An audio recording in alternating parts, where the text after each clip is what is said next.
Mi nombre es Ana, y esta es la historia de cómo llegué a morir en manos de mi esposo. Me llamo Ana García Montenegro.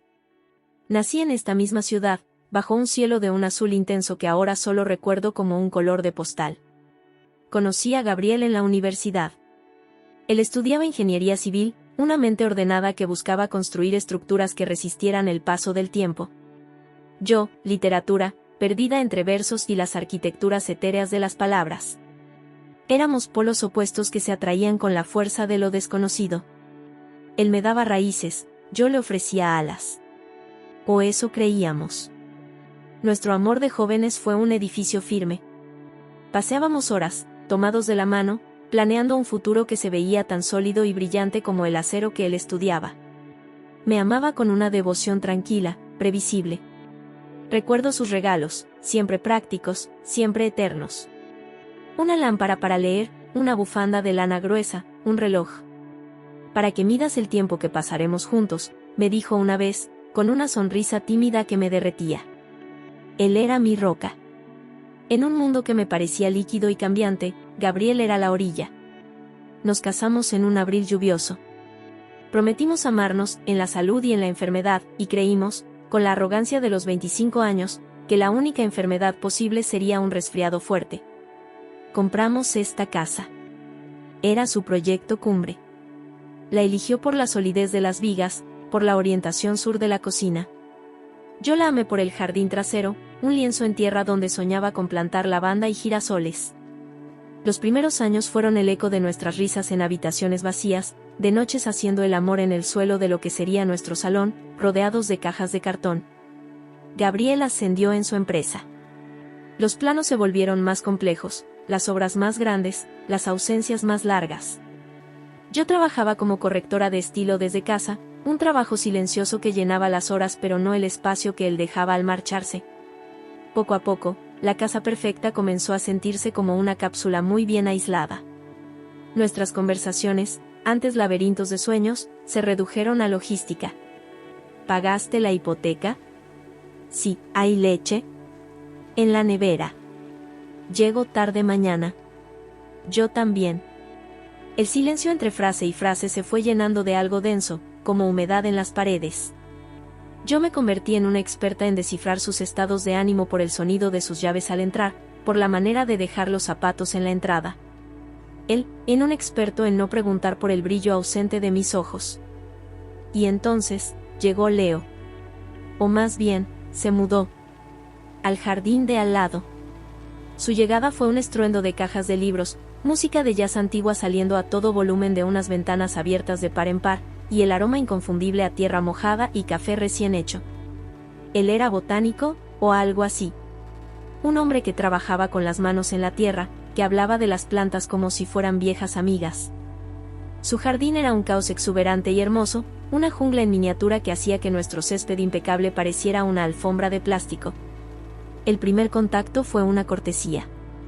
Una mañana de sábado, Gabriel estaba en la oficina, siempre en la oficina, y yo regaba mis macetas, ya sin mucha convicción. Una voz jovial me sobresaltó. Vecina. Una disculpa, ¿tienes por casualidad un destornillador de estrella? Se me ha atrancado una bisagra en la puerta trasera. Era él. Ya vaqueros manchados de tierra, una camiseta gris desgastada, y una sonrisa que no parecía salir de un manual de urbanidad, sino de una genuina curiosidad. Sus ojos eran del color de la miel, y tenían arrugas en los bordes, como si pasara más tiempo riendo que frunciendo el ceño. Le presté el destornillador. A la hora, tocó el timbre para devolvérmelo. Traía en la otra mano un pequeño tiesto con una planta de florecillas azules. No me olvides, dijo. Son agradecidas. Solo necesitan un poco de agua y mucha luz indirecta. Como un recuerdo bonito. Nadie me había regalado una planta en años. Gabriel me regalaba rosas cortadas en fechas señaladas. Morían en un jarrón a la semana. Aquella pequeña planta en su maceta de barro parecía una promesa de vida. La puse en la ventana de la cocina. Así empezó. Intercambios breves, inocentes. Él me devolvía el azúcar con un ramito de menta. Yo le cuidaba las plantas cuando se iba de viaje de trabajo. Hablábamos sobre la poda de los rosales, sobre la plaga de pulgones, y luego, sin darnos cuenta, sobre otras cosas. De los libros que amábamos, él también leía poesía, imagínate, de la extraña soledad de las ciudades llenas de gente, de la música que alimenta el alma. Con Leo, las palabras fluían. No eran informes. Eran puentes. Me sentía viva. Cada campanilla del jardín, cada nota de jazz flotando en la brisa, era un recordatorio de que había un mundo fuera de la urna de cristal en la que vivía. Empecé a arreglarme más para esos encuentros fortuitos. A ponerme el vestido que a Gabriel nunca le había gustado porque decía que era demasiado llamativo. A soltarme el pelo. Gabriel notó el cambio. Lo noté en sus miradas prolongadas mientras yo canturreaba en la cocina. En cómo, una noche, me preguntó de pronto, ¿qué tiene de especial ese jardín de al lado que pasas tanto tiempo mirándolo? Le respondí con una evasiva sobre la belleza de las glicinias. Él asintió, pero su silencio, esa noche, tuvo un peso nuevo, un filo afilado. La frontera entre la amistad y el deseo es a menudo un país nebuloso que se atraviesa sin visado. Lo cruzamos una tarde de otoño. El cielo era una lámina de plomo y una lluvia torrencial cayó de repente, encerrándome en el invernadero de Leo mientras ayudaba a trasplantar unos helechos. El aire estaba cargado de olor a tierra fértil, a vegetación húmeda, y a la cercanía de nuestros cuerpos bajo esa bóveda de cristal empañado. No recuerdo quién se movió primero. Solo recuerdo el calor de su mano sobre la mía, manchada de tierra. Recuerdo el sonido de la lluvia golpeando el cristal, un tamborileo que borraba el mundo exterior. Y luego, su boca sobre la mía. No fue un asalto, fue una rendición. Una rendición mutua a todo lo que habíamos estado negando durante meses. Fue dulce, desesperado y profundamente humano. Y en ese instante, supe que había quemado el puente que me unía a mi antigua vida. A partir de entonces, entré en un estado de duplicidad agotadora y electrizante. Era la esposa meticulosa para Gabriel, preparando sus cenas, doblando sus camisas. Y era la amante apasionada y temeraria para Leo, viviendo encuentros robados en las horas muertas de la tarde, en su casa llena de libros y luz, donde el tiempo parecía tener una cualidad distinta, más densa, más real. Pero la culpa es una sombra que se pega a la piel. Empecé a soñar con que Gabriel lo descubría todo. Me despertaba sobresaltada, bañada en un sudor frío, junto al cuerpo tranquilo y confiado de mi marido. Lo miraba dormir y un amor antiguo, compuesto de hábito y de una profunda pena, me atenazaba el pecho. Estaba destrozando a un hombre bueno. Un hombre aburrido, ausente, pero bueno. Y en ese conflicto me consumía. Gabriel, por su parte, se estaba transformando. Su orden mental comenzó a agrietarse. Noté pequeños detalles. Empezó a revisar el extracto bancario con una meticulosidad obsesiva. Yo usaba efectivo para mis pequeños gastos. Revisaba el kilometraje del coche, yo iba a pie a casa de Leo. Una vez, encontré mi teléfono móvil en un sitio distinto al que recordaba dejarlo. Y sus preguntas, siempre indirectas, tomaban un cariz peligroso. ¿Viste a ese vecino tuyo hoy? ¿Por qué hueles a tierra? ¿No has estado en el jardín? Mis respuestas se volvieron un frágil castillo de naipes, y cada mentira me sabía a ceniza en la boca. El desastre llegó, como suele hacerlo, por lo más trivial. Un trozo de tela. Un pañuelo de seda azul, bordado por mi madre, mi talismán personal.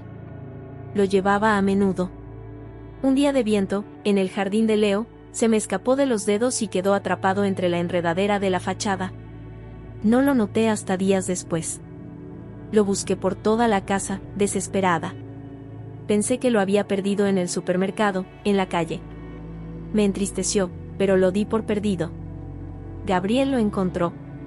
No sé cuándo. No sé si lo buscaba activamente, si husmeaba por el jardín de Leo como un perro sabueso, o si el azar, cruel, se lo puso delante. Lo que sé es que el día que él encontró ese pedazo de tela azul con mis iniciales bordadas, fue el día que mi sentencia de muerte fue firmada en silencio. Él no confrontó en ese momento. No era su estilo. Gabriel, el ingeniero, reunía datos. Construía un caso. Y esperaba. Su frialdad se volvió glacial. Dormía en el borde de la cama, como si mi proximidad le quemara. sus comidas las hacía en la oficina. La casa se dividió en dos territorios hostiles, un campo de batalla mudo donde las armas eran los silencios y las miradas evitadas. Yo, atrapada entre el miedo y la necesidad, seguía viendo a Leo. Era mi oxígeno en aquella atmósfera enrarecida. Le conté mis temores. «Déjalo, Ana», me suplicaba, sus manos cálidas en mi rostro. «Vente conmigo. Esta farsa os está matando a los dos». Pero yo era cobarde. Temía el escándalo, la devastación en los ojos de Gabriel, el que dirán, el derrumbamiento de la vida que, pese a todo, había construido. Era más fácil seguir en la mentira, esperando, ¿qué? ¿Un milagro? La noche final, intenté un acto de reconciliación desesperada. Quizás, en el fondo, sabía que era el fin y quería ofrecer una tregua, un último recuerdo amable antes del cataclismo. Cociné osobuco, su plato favorito, uno que no hacía desde nuestros primeros años de matrimonio. Puse la mesa con la vajilla buena, encendí velas. Me puse el vestido que a él le gustaba, el azul marino, sencillo. Quería apelar a la mujer que fui, a la que él amó. Gabriel llegó temprano. Demasiado temprano. No había llamado. Al escuchar su coche, un escalofrío me recorrió la espalda. Entró por la puerta principal. Traía puesta la misma ropa del día, arrugada. Olía a café frío y a derrota. Pero en sus ojos había algo nuevo, una claridad espantosa, la calma después de la tormenta, la resolución. La cena transcurrió en un silencio sepulcral. El tenedor golpeaba el plato con un sonido obscenamente alto. La luz de las velas bailaba sobre su rostro, tallándole sombras duras. Intenté hablar del trabajo, del tiempo, de cualquier banalidad. Él me escuchaba, masticando lentamente, sus ojos fijos en mí como si me estudiara por última vez. «Está muy bueno, Ana». «Como antes», dijo al fin, dejando los cubiertos. Su voz era suave, casi tierna. Eso me aterrorizó más que un grito. Luego, sin prisas, como si realizara un ritual, metió la mano en el bolsillo interior de su chaqueta. Y sacó el pañuelo. Mi pañuelo azul. Lo desplegó con una delicadeza de cirujano y lo colocó en el centro de la mesa, entre los platos sucios y las velas, como una bandera de rendición en un campo de batalla. El mundo se detuvo. El tic-tac del reloj de pared sonó como un martillazo. El aroma a albahaca y vino tinto se volvió repulsivo, empalagoso. «Lo encontré», dijo, su voz aún plana. «Entre las maderas de la pérgola del jardín de al lado».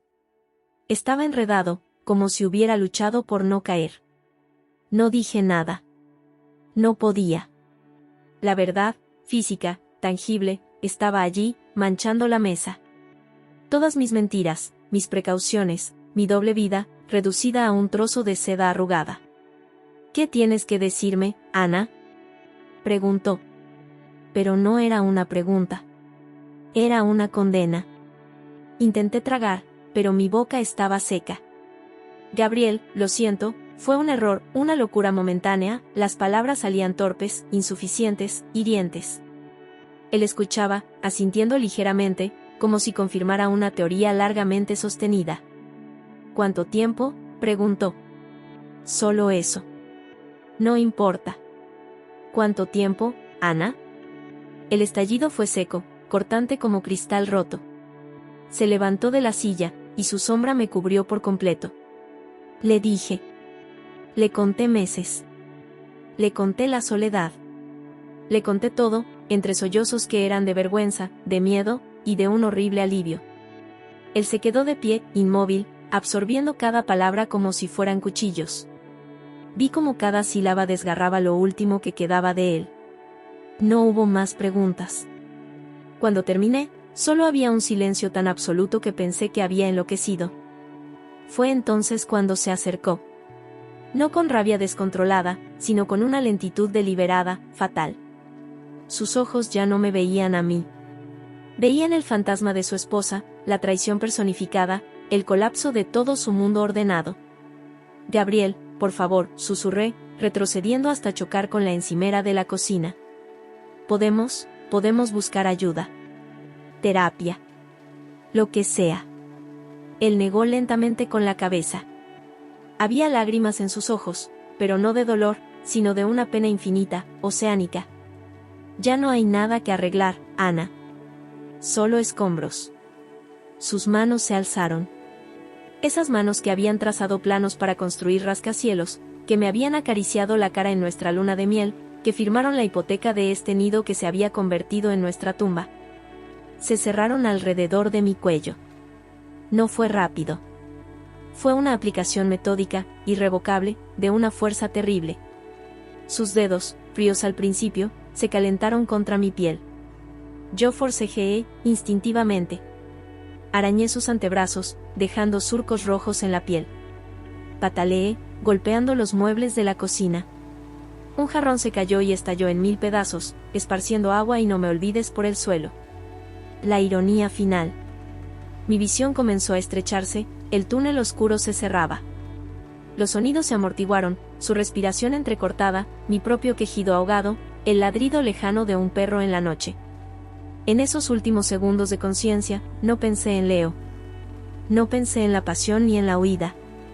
Pensé en Gabriel y yo, mucho tiempo atrás, pintando las paredes de esta misma cocina. Él, manchado de pintura blanca, riéndose de un chiste tonto que yo contaba. El sol entraba a raudales. Éramos jóvenes, estábamos intactos, y el futuro era una promesa infinita y luminosa. Eso fue lo último que vi, su sonrisa de entonces, no la mueca de dolor de ahora. Y supe, con la última chispa de mi ser, que él no solo me estaba matando a mí. Estaba estrangulando a aquella chica de la pintura blanca. Estaba acabando con el sueño que compartimos.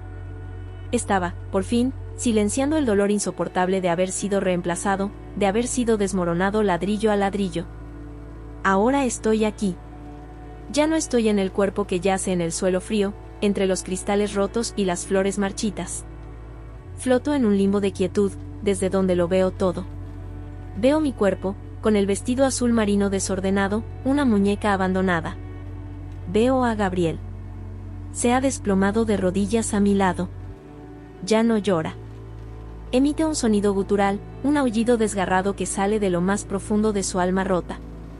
Mira sus manos, las mismas que me dieron la vida en sueños y me la quitaron en la realidad, como si no las reconociera. Las manchas rojas de mis uñas brillan en la penumbra. Afuera, el mundo sigue. Un coche pasa. La televisión de unos vecinos emite un anuncio alegre. La vida, indiferente y obstinada, continúa su curso. En esta casa, sin embargo, el tiempo se ha fracturado para siempre. Esta es mi historia completa. No es solo la historia de una infidelidad y un crimen pasional. Es la historia de dos personas que se perdieron mucho antes de que las manos se cerraran en un cuello. Es la historia del silencio que envenena, de las necesidades no dichas, de la comodidad que se vuelve una celda. Es la historia de cómo el amor, cuando se deja pudrir sin atención, puede transformarse en el más letal de los venenos. Me llamo Ana. Y aunque mi voz se haya apagado, mi historia, esta historia de cómo el amor nos construyó y cómo, al final, nos destruyó, queda aquí, flotando en el aire quieto de la cocina, como un aroma persistente que nunca, nunca se irá del todo. Fin.